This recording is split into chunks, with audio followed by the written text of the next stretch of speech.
Olá pessoal, dando continuidade ao nosso curso de neuroanatomia, nós vamos falar agora sobre o tronco encefálico e cerebelo. Nós optamos por dividir essas aulas devido à sua complexidade. Em uma primeira parte vamos falar do tronco encefálico e em uma segunda parte vamos falar do cerebelo. São estruturas infratentoriais, ou seja, abaixo do tentório, que são pequenas, porém muito complexas, com múltiplas estruturas em seu interior. Então, vamos seguir a nossa aula. Esse é o nosso roteiro. Vamos falar primeiramente sobre a definição do tronco encefálico, em segundo lugar, a embriologia, em terceiro, a anatomia descritiva, em quarto, a anatomia funcional e, por último, algumas considerações clínicas, correlacionando a anatomia estudada. O tronco encefálico está localizado entre a medula e o diencéfalo, situado ventralmente, ou seja, anteriormente ao cerebelo. Ele é formado pelo rombencéfalo, que vai dar origem ao metencéfalo e mielencéfalo, correspondendo às seguintes estruturas: ao bulbo, mais distal, à ponte intermediária e ao mesencéfalo mais proximal ou cranial. Ele tem as conexões com o cérebro, cerebelo e medula espinhal, possui os núcleos dos nervos cranianos e também é composto pela formação reticular. Novamente, vamos voltar à embriologia. Nessa imagem, podemos ver a notocorda já formada, a partir do mesodermo, e estimulando o ectoderma a formar o sulco neural e o tubo neural. Com o fechamento do tubo neural, nós temos a neurulação primária, e é a partir do tubo neural que todas as estruturas do prosencéfalo, mesencéfalo e rombencéfalo vão se desenvolver. Nessa imagem, podemos ver o tubo neural já formado e o prosencéfalo, mesencéfalo e rombencéfalo. A partir do prosencéfalo, teremos o telencéfalo e diencéfalo, formando assim o cérebro.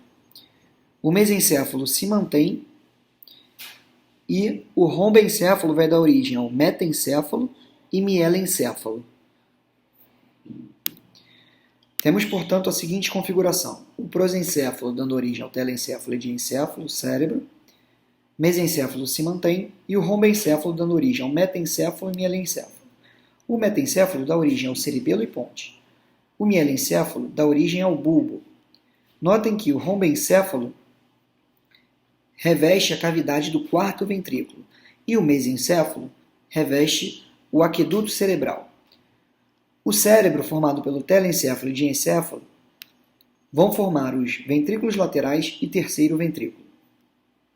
Na nossa aula de superfície cerebral, estudamos o telencéfalo e diencéfalo, ou seja, o cérebro, e suas áreas funcionais. Identificamos as áreas de projeção primárias, sensitivas, por exemplo, o giro pós-central, responsável por toda sensibilidade contralateral, e o giro pré-central, o giro motor. Quanto às áreas de associação, dividimos em secundárias, com as áreas sensitivas secundárias, por exemplo, áreas adjacentes ao córtex visual, com as áreas de associação, e áreas secundárias motoras, como a área motora suplementar e a área pré-motora. E vimos também áreas de associação terciárias, multimodais, que correlacionam diversas funções. No estudo do tronco cerebral, nós vamos ter que estudar as funções primárias, sejam sensitivas ou motoras, aferentes e eferentes. Para isso, temos que entender como o tubo neural se forma. E aqui está uma imagem do tubo neural.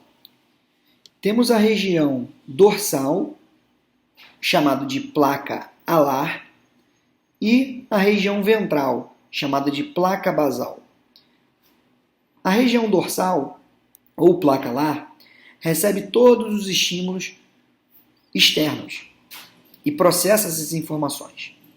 Já a região ventral, ou placa basal, ela é responsável por efetuar as ações do sistema nervoso central para a periferia. Podemos dividir essas duas regiões através de uma estrutura chamada sulco limitante. Quando estudamos as vias medulares, temos, portanto, as funções eferentes primárias, somático, com toda a região dos músculos estriados esqueléticos, e eferente visceral, com músculo cardíaco, músculo liso e glândulas, fazendo parte do sistema nervoso autonômico. Em relação às funções aferentes primárias, temos a parte somática, dor, temperatura, tato epicrítico, tato protopático, pressão, sensibilidade vibratória, e a região de função aferente visceral, ou seja, toda a sensibilidade das nossas vísceras, ou o músculo cardíaco, ou o músculo liso, ou a região glandular, enfim, o nosso sistema cardiovascular, nosso sistema respiratório, o nosso sistema do trato gastrointestinal, todos eles vão enviar informações ao sistema nervoso através da via aferente visceral geral. Após entendermos o telencéfalo e diencéfalo e a região da medula espinhal, temos como intermediário o tronco cerebral. No tronco cerebral, o tubo neural se desenvolve de uma forma semelhante à medula espinhal, exceto pela região da placa alar se deslocar mais anterolateralmente em relação à medula espinhal. Então teremos uma disposição quase que linear das vias aferentes e das vias eferentes. Além disso, no tronco cerebral, teremos algumas funções ditas como especiais. A função eferente primária, somática, é responsável pela inervação dos músculos estriados esqueléticos. A função eferente visceral geral, o sistema nervoso autonômico. E a função visceral especial é responsável pela musculatura branquiométrica, ou dos arcos branquiais, ou dita também dos arcos faríngeos. Ou seja, a musculatura estriada esquelética dessa região é dita como musculatura branquial, e ela é inervada pelo sistema nervoso visceral especial. Temos como exemplo o trigêmeo, ramo motor, o nono, sétimo e décimos nervos cranianos, ou seja, o quinto, que é o trigêmeo, o sétimo, o nervo facial, nono, glossofaríngeo, décimo, vago e também o 11º acessório, é a musculatura branquial. Em relação às funções aferentes primárias, temos a somática geral, que nós já vimos, como dor, temperatura, tato epicrítico, tato protopático, pressão, e somático especial. A primeira é a visão, pelo segundo nervo craniano, que vai diretamente para o córtex visual através do nervo óptico, quiasma óptico, trato óptico, e a audição. Essa sim está localizada no tronco cerebral, através dos nervos cocleares. Além disso, temos as funções aferente visceral geral, como já vimos, de todas as vísceras, sistema cardiovascular, do trato gastrointestinal, do sistema respiratório, chegando ao sistema nervoso central com esses impulsos.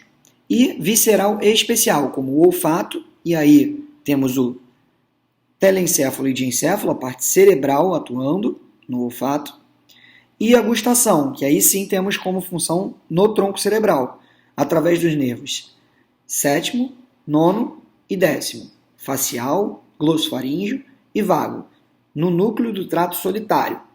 Aí sim temos a gustação no tronco cerebral, como uma função aferente, visceral e especial. Nessa imagem temos, portanto, a disposição dos núcleos no tronco cerebral. Notem que os núcleos sensitivos eles não ficam tão posteriores como na medula espinhal. Eles ficam mais dispostos lateralmente. E aqui são as funções aferentes. Na parte medial, os núcleos são os núcleos eferentes.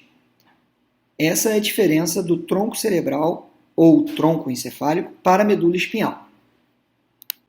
Repetindo esse conceito, vemos no mesencéfalo uma diferença entre a medula espinhal com os núcleos sensitivos na região posterior e os núcleos motores ou eferentes na região mais ventral, anterior. No mesencéfalo já começa um deslocamento desses núcleos sensitivos para a região mais lateral. Na ponte e no bulbo, essa diferença é nítida em relação à medula espinhal. Reparem esses núcleos dispostos lateralmente, os núcleos sensitivos, ou núcleos da placa alar, ou núcleos aferentes. Eles são mais laterais em relação à medula espinhal. No bulbo também fica bem evidente essa disposição. Agora vamos rever a anatomia macroscópica do tronco encefálico, uma anatomia descritiva. O tronco encefálico, ou seja, o mesencéfalo, a ponte e o bulbo, ou medula oblonga, possuem como componentes a lâmina, ou tecto, o tegmento, que é a região central, e a base, que é a região ventral ou região anterior. Essa é uma visão anterior macroscópica do tronco encefálico. Nela temos o primeiro nervo, o nervo olfatório, e o segundo nervo, o nervo óptico, acima do mesencéfalo e, portanto, não fazem parte do tronco encefálico. Abaixo do quiasma óptico, trato óptico, corpo geniculado lateral, temos os pedúnculos cerebrais do mesencéfalo e a fossa interpeduncular. Na fossa interpeduncular temos a saída do terceiro nervo craniano, ou nervo oculomotor. O nervo troclear sai por trás do mesencéfalo. É o único nervo craniano que sai posteriormente na região do tronco encefálico. Abaixo do mesencéfalo temos a ponte, e aqui no meio a impressão basilar. Notamos os dois braços da ponte, representados internamente pelos pedúnculos cerebelares médios. Na região entre o corpo da ponte e o braço da ponte, temos a emergência da raiz do trigêmeo, raiz sensitiva e raiz motora. O trigêmeo é o quinto nervo craniano.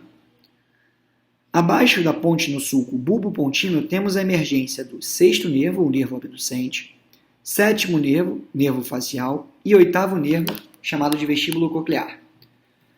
No bulbo, temos a saída do 12º nervo, ou nervo hipoglosso, localizado entre a pirâmide e a oliva, e a saída dos nervos glossofaríngeo, nono nervo, vago, 10º nervo, e acessório, a sua raiz craniana, 11º nervo.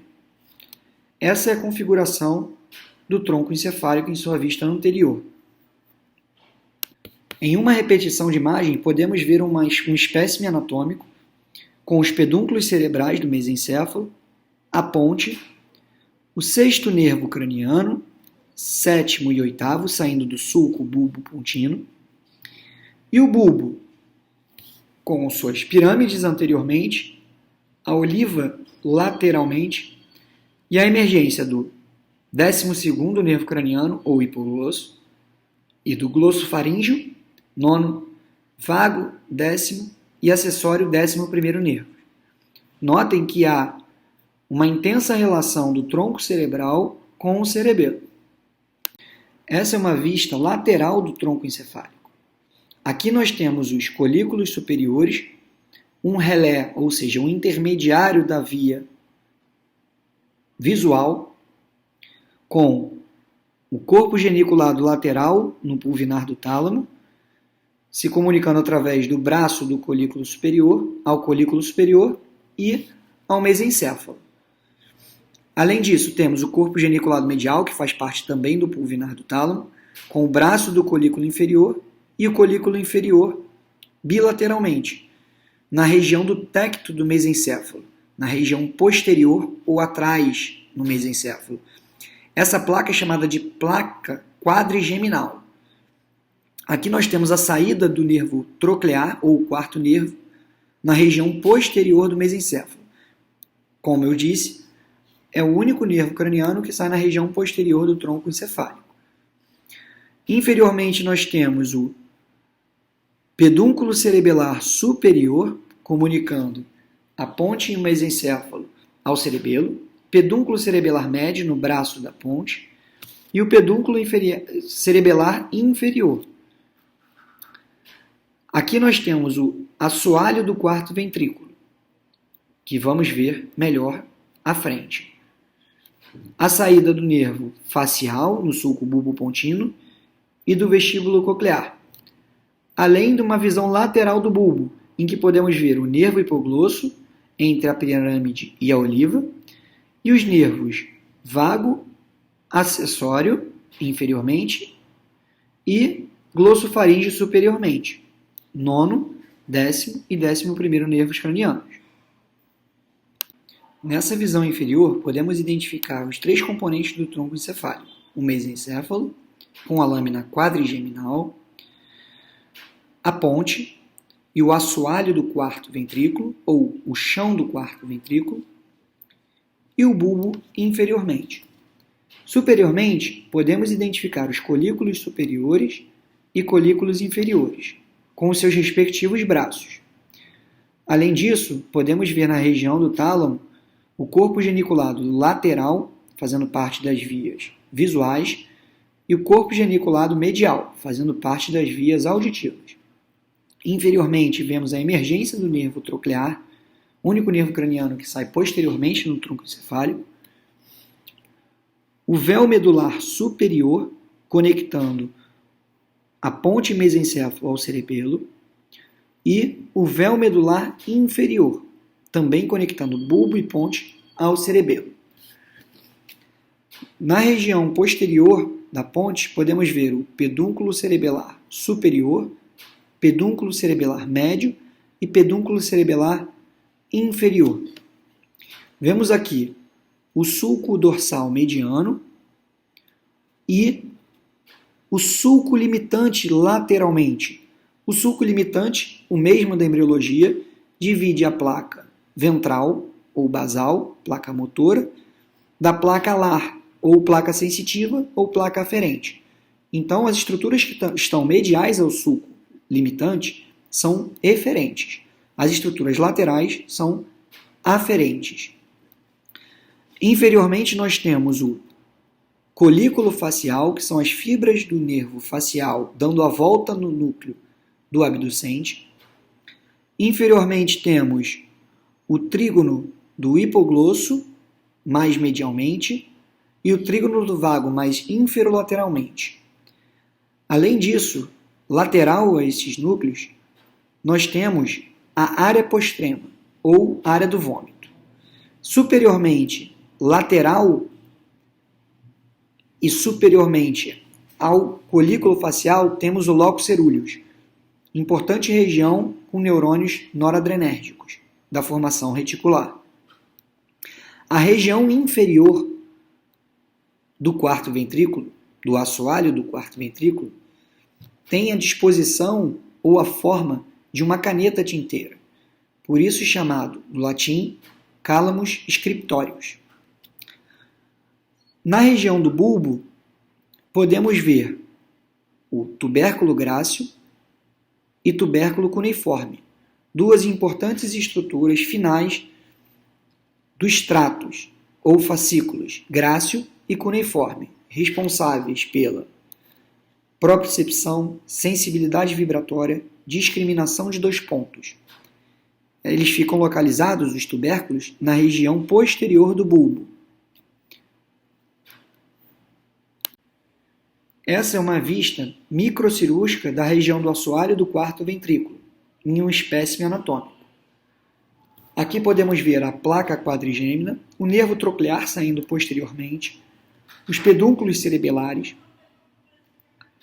o colículo facial, bilateralmente, o sulco limitante, o triângulo do hipoglosso, o triângulo do vago inferolateralmente e a área postrema, ou área do vômito. A região do óbex inferiormente e todo o assoalho do quarto ventrículo. O quarto ventrículo se comunica com o espaço subaracnoide através dos seus forames laterais ou foramen de Luschka, e o foramen mediano, ou chamado de foramen de Magendie. À esquerda vemos as artérias em destaque e à direita podemos ver as veias da região. Essa é uma visão inferior do espécime anatômico, em que podemos identificar o bulbo, o óbex inferiormente, o pedúnculo cerebelar inferior e posteriormente o cerebelo, com a região da úvula e tonsila. Nessa região inferior do tronco cerebral, na transição entre o bulbo e a ponte, podemos identificar a tela coroide e o véu medular inferior. Essa região é muito importante devido aos acessos neurocirúrgicos, acessos telovelar, pois nessa região não há nenhuma estrutura eloquente, nenhuma estrutura nobre, e ela pode ser aberta através de técnicas microcirúrgicas. Esse é um corte sagital do tronco cerebral. Notem as cavidades adjacentes. No diencéfalo temos o terceiro ventrículo. No mesencéfalo temos o aqueduto cerebral.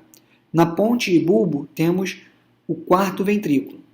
Aqui podemos ver aonde o líquor ganha espaço subaracnoide, através do forame mediano ou forame de Magendie.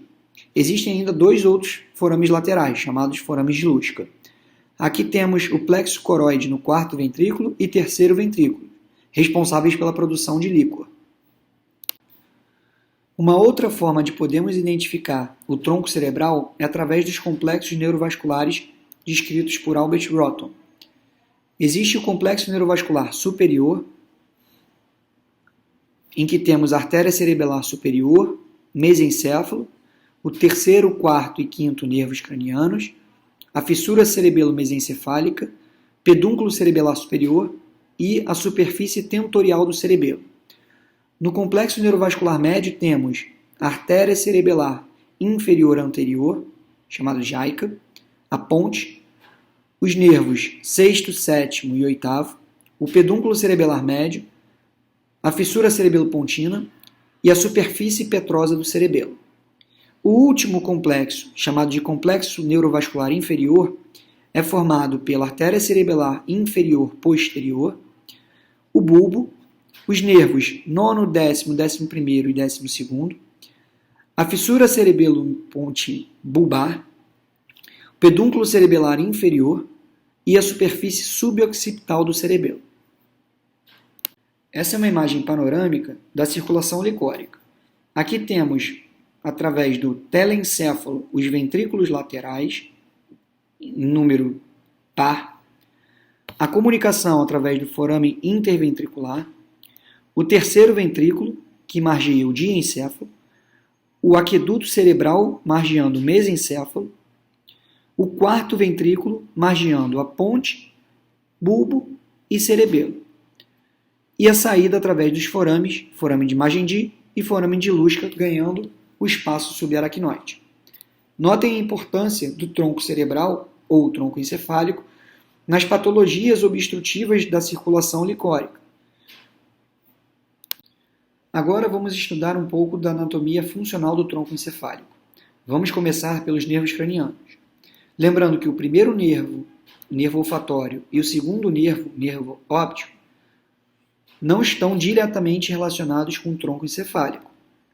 Eles estão relacionados com o telencéfalo e diencéfalo.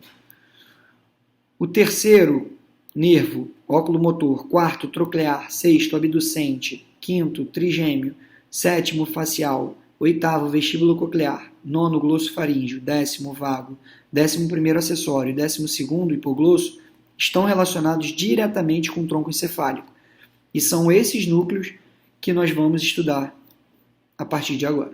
No mesencéfalo, nós temos o núcleo do óculo motor, eferente somático, responsável pela inervação da musculatura orbital extrínseca, e o núcleo acessório do óculo motor, ou o núcleo de Edgar-Westphal, eferente visceral geral, do sistema autonômico, responsável pela inervação da pupila. Além disso, temos o núcleo do nervo troclear, responsável pela inervação do músculo oblíquo superior na região ocular. Os núcleos dos nervos cranianos que emergem da ponte podem ter uma localização mais difusa no tronco encefálico. Vamos começar pelo núcleo do abducente, responsável pela inervação do músculo reto lateral na órbita, responsável pela abdução do olho. Ele fica localizado em uma região medial. O quinto nervo craniano, ou nervo trigêmeo, possui 4 núcleos no tronco encefálico. O primeiro é o núcleo do trato espinhal do trigêmeo, responsável pela dor e temperatura. O segundo é o núcleo principal sensitivo do trigêmeo, responsável pelo tato epicrítico. O terceiro é o núcleo do trato mesencefálico do trigêmeo, responsável pela propriocepção dos músculos da mastigação. E o quarto é o núcleo motor do trigêmeo, responsável pela inervação da musculatura branquiomérica da mastigação. Por exemplo, músculo temporal, pterigoide medial, pterigoide lateral. Em relação ao sétimo nervo, o nervo facial, nós temos o núcleo motor do facial, que dá a volta no núcleo do abducente e forma o joelho interno do facial. E externamente, no assoalho do quarto ventrículo, é chamado de colículo facial. E ganha o nervo facial para inervar a musculatura da mímica. E, portanto, eferente, visceral e especial, por ser a musculatura branquiomérica da face. Os outros núcleos são o núcleo lacrimal e salivatório superior, responsáveis pela inervação da glândula lacrimal e submandibular e sublingual. Além desses, nós temos a gustação dos 2/3 anteriores da língua. E essas fibras vão desembocar no núcleo do trato solitário. Por último, nós temos a inervação da região do meato acústico externo, a parte aferente somática geral, na região do núcleo do trato espinhal do trigêmeo. O oitavo nervo, ou nervo vestíbulo-coclear, possui 6 núcleos no tronco encefálico. 2 são do nervo coclear, núcleo coclear anterior e posterior, e 4 do nervo vestibular, núcleo vestibular superior, lateral, inferior e medial. Esses são, portanto, os núcleos da ponte, dos nervos que emergem da ponte. Mas notem que eles são difusos no tronco. Em relação aos nervos que emergem do bulbo, nós temos o glossofaríngeo, ou nono nervo, em que há a parte aferente visceral especial, ou seja, a gustação no terço posterior da língua, e aferente visceral geral no terço posterior da língua, faringe, através do núcleo do trato solitário. A parte aferente somática geral, no meato acústico externo, na região do núcleo do trato espinhal do trigêmeo. A parte eferente visceral geral, através do núcleo salivatório inferior, na glândula parótida. E, por último, a parte eferente visceral especial, dos músculos constrictores da faringe, em especial o músculo constrictor superior da faringe, na região do núcleo ambíguo. O nervo vago, 10º nervo, nós temos o núcleo do trato solitário, através da gustação da epiglote, na região aferente visceral geral, também da parte da faringe, laringe, traqueia e esôfago. O núcleo do trato espinhal do trigêmeo, na parte aferente somática geral, inervação do meato acústico externo. Na parte eferente visceral geral, sistema nervoso autonômico, a parte parasimpática das vísceras torácicas e abdominais, através do núcleo dorsal do vago. E a parte eferente visceral especial, através do núcleo ambíguo, dos músculos da faringe e da laringe. Temos ainda os núcleos do nervo acessório, que é um núcleo ambíguo, da região da musculatura do trapézio e esternocleidomastoide, e o núcleo do hipoglosso, responsável pela inervação dos músculos da língua.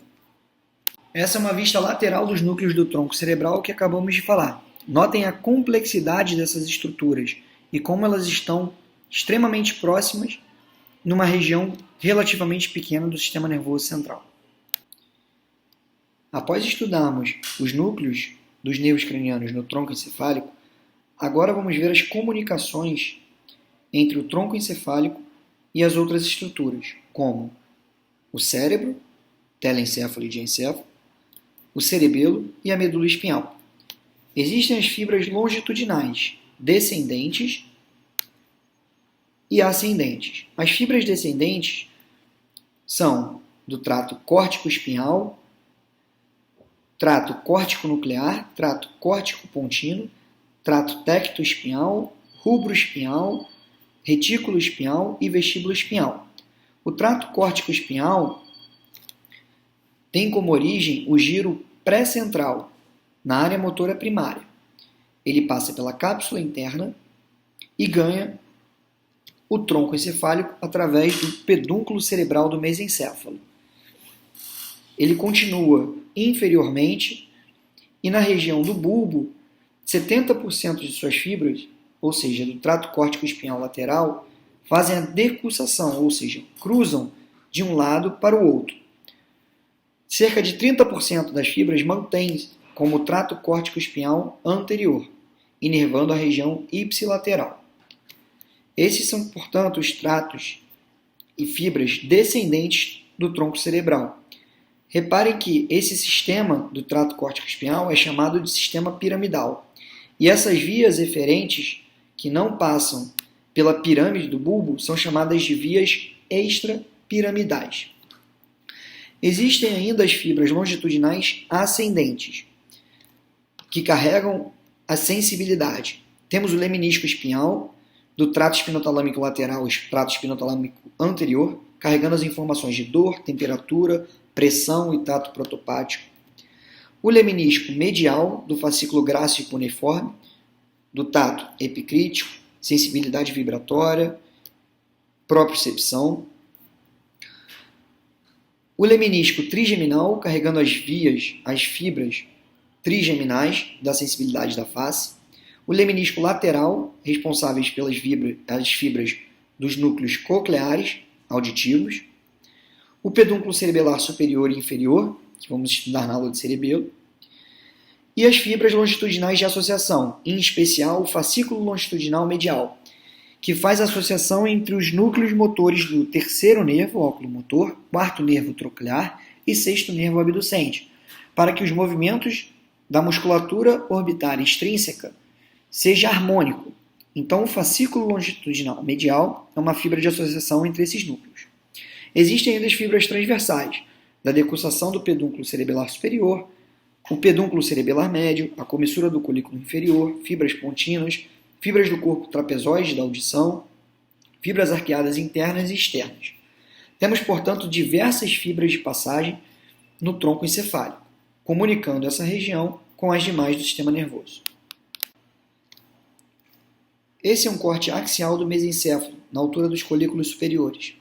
Ele serve para demonstrar que, além dos núcleos dos nervos cranianos e das fibras longitudinais e de associação no tronco encefálico, ou seja, fibras transversais, nós temos ainda substâncias próprias daquela região. No mesencéfalo nós temos o núcleo rubro e a substância negra. A substância negra é um importante componente do sistema motor extrapiramidal e faz parte do circuito motor. Seus neurônios dopaminérgicos compõem a via nigroestriatal. Essa figura ilustra o sistema visual, com os nervos ópticos, quiasma óptico, trato óptico e as radiações ópticas, até a região do córtex primário visual, nos lábios do sulco calcarino. Notem que há uma comunicação do corpo geniculado lateral no pulvinar do tálamo com o braço do colículo superior e o terceiro nervo craniano, mais especificamente o nervo oculomotor, e com as suas fibras eferentes, principalmente do núcleo de Edgar-Westphal, ou seja, um núcleo eferente visceral geral, responsável pela inervação do músculo constrictor da pupila. Quando temos uma iluminação excessiva, há uma constricção do músculo da pupila pelo sistema simpático e um relaxamento do sistema nervoso parasimpático, ou seja, do nervo oculomotor. Quando há uma situação em que temos pouca luz, há midríase, ou seja, há pouca captação de luz pelo nervo óptico, há uma comunicação do corpo geniculado lateral com o colículo superior e há, portanto, uma ativação do sistema nervoso parasimpático do núcleo do Edgar-Westphal, do terceiro nervo craniano. Esse é o reflexo fotomotor direto. O colículo inferior é um importante relé da via auditiva. Notem que o nervo coclear carrega impulsos até o núcleo coclear anterior e posterior. Há uma decussação para o outro lado e uma manutenção de algumas fibras ipsilaterais. Essas fibras são carreadas pelo leminisco lateral até o colículo inferior, que se liga ao corpo geniculado medial no pulvinar do tálamo através do braço do colículo inferior. Do corpo geniculado medial, nós temos a projeção para a área auditiva primária, no giro temporal transverso anterior ou giro de Herschel. Na altura da ponte, nós temos o núcleo olivar superior, importante relé da via auditiva, sendo, portanto, um conjunto de corpos de neurônios específicos da região da ponte. Nesse corte transversal, a gente pode notar as fibras do núcleo abducente emergindo do sul para o sulco bulbo-pontino e as fibras motoras do nervo facial, que dão a volta no núcleo do abducente, formando o joelho interno do facial. A sua expressão no assoalho do quarto ventrículo é o chamado colículo facial. Nesse corte transversal do bulbo, podemos ver o complexo olivar inferior, responsável pelo controle motor. Ele é uma das principais fontes de impulso para o cerebelo, e vamos analisar com mais detalhes nessa aula de cerebelo. Já vimos que no tronco encefálico temos os núcleos dos nervos cranianos, as fibras de passagem para o cérebro, cerebelo, medula espinhal, a substância cinzenta própria de cada região. E agora vamos falar da formação reticular. Ela é composta de neurônios produtores de monoaminas, ou seja, noradrenalina, dopamina e serotonina. E os seus componentes são os núcleos da RAF, na linha média, o locus cerúleus, lateral ao sulco limitante, na região superior do tronco encefálico, a substância cinzenta periaquedutal, a área tegmentar ventral, o centro respiratório, vasomotor e do vômito. A formação reticular possui múltiplas funções, como o controle da atividade elétrica cortical, o sono e a vigília, através do sistema ativador reticular ascendente, o controle eferente da sensibilidade, controle da motricidade somática, controle do sistema nervoso autônomo, o controle neuroendócrino, integração de reflexos e o centro respiratório e vasomotor. Na região dos núcleos da RAF, nós temos múltiplos neurônios serotoninérgicos, que enviam estímulos ao córtex cerebral, fazendo a regulação do ciclo sono e vigília. Além disso, os neurônios serotoninérgicos regulam a liberação de encefalinas na região da substância cinzenta no corno dorsal da medula espinhal, sendo, portanto, um regulador da sensação dolorosa nessa região. Os neurônios noradrenérgicos na região do locus cerúleus e na região dos núcleos inferiores da RAF são responsáveis pela ativação do córtex cerebral, do diencéfalo, do bulbo olfatório e do cerebelo. Notem que todos os neurônios noradrenérgicos do sistema nervoso central estão localizados na formação reticular do bulbo e ponte em vários grupos, em especial o locus cerúleus. Uma outra monoamina muito importante liberada na formação reticular é a dopamina. ela é liberada na área ventral tegmentar, estimulando a região da amígdala, hipotálamo, tubérculo olfatório, núcleo accumbens, córtex pré-frontal e giro do cíngulo. Essa via é chamada de via mesolímbica. Uma outra liberação da dopamina está presente pelos neurônios da substância negra, chamada via nigro-estriatal. Notem que a substância negra, ou substância negra no mesencéfalo, não faz parte da formação reticular. Uma outra forma interessante de guardarmos a anatomia do tronco encefálico é através da regra dos 4. Nós temos 4 estruturas na região medial e 4 estruturas na região lateral.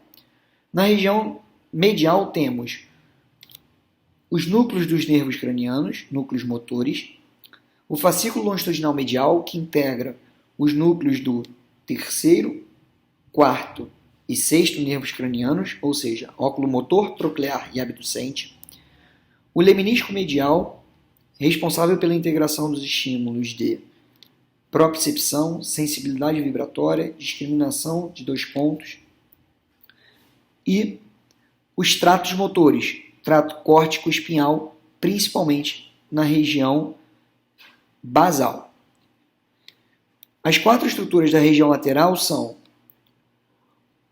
o sistema nervoso autonômico simpático, o trato espinotalâmico, os núcleos sensitivos do nervo trigêmeo e o trato espinocerebelar.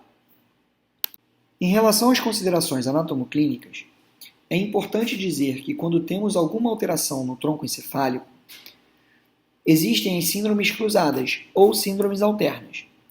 O que é isso?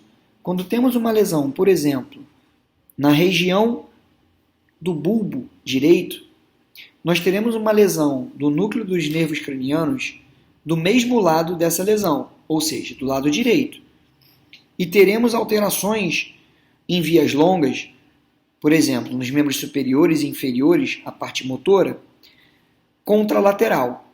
Então, se tivermos uma lesão no nosso bulbo à direita, teremos lesões nos nervos cranianos à direita e lesão na perna e do braço, uma hemiparesia contralateral. Isso pode ocorrer devido a alterações vasculares como isquemias, aneurismas, cavernomas, tumores, infecções e hipertensão intracraniana. Existem diversas regiões vasculares e anatômicas. De superior para inferior, temos as artérias: artéria cerebelar superior, artéria cerebelar inferior anterior e artéria cerebelar inferior posterior, que serão vistas em uma aula específica. E lateral para medial, as artérias perfurantes, paramedianas, e as artérias circunferenciais, que são mais laterais. Existem diversas síndromes clínicas de acordo com a localização no tronco encefálico. Temos síndromes mesencefálicas, síndromes pontinas e síndromes bulbares. Cada uma recebe o nome do seu descritor. Vamos ver como exemplo a síndrome de Weber. Na síndrome de Weber, há uma lesão ventral, ou seja, anterior da região do mesencéfalo. Por isso, teremos o acometimento do nervo oculomotor, do mesmo lado, e do trato córtico-espinhal. O trato córtico-espinhal faz um cruzamento na região das pirâmides, na decussação das pirâmides. Então, portanto, se tivermos uma lesão no mesencéfalo à direita, teremos a paralisia do óculo motor à direita, com oftalmoplegia e midríase, devido à perda do sistema nervoso autonômico, do núcleo de Edgar-Westphal, e das fibras motoras do nervo óculo-motor. Além disso, uma hemiplegia contralateral, devido à perda do trato córtico-espinhal direito, que inerva a musculatura da perna e do braço esquerdo. Essa foi a apresentação sobre tronco encefálico. Vimos a definição do tronco, estudamos a embriologia, a anatomia descritiva macroscópica, anatomia funcional e algumas considerações anatomoclínicas. Espero que tenham gostado. Obrigado.